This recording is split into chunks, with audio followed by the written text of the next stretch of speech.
a fast-growing global showdown, tensions between the United States and China has taken a sharp new turn, and let me tell you, this time it's all about Russian oil.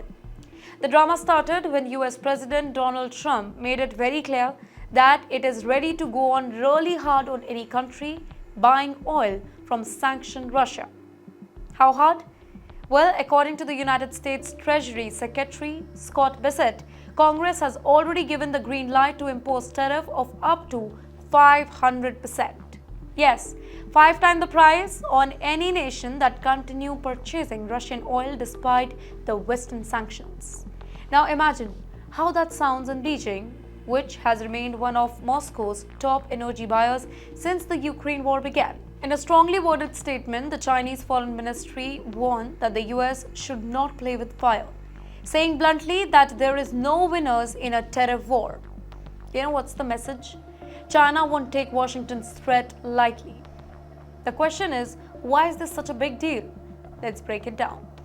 Now, after Russia invaded Ukraine, the United States and European countries placed a heavy sanction on Russian oil and gas, hoping to isolate Moscow economically. While much of the West reduced energy trade with Russia, countries like India and China stepped in, buying oil at discounted rate.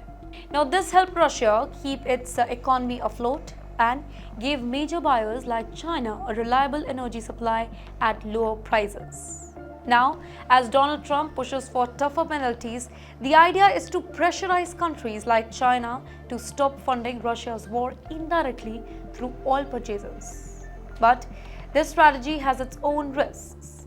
China sees such tariff not just as economic pressure, but as Washington tries to control global trade routes, even beyond its own borders. And yes, China isn't alone here. The frustration is growing.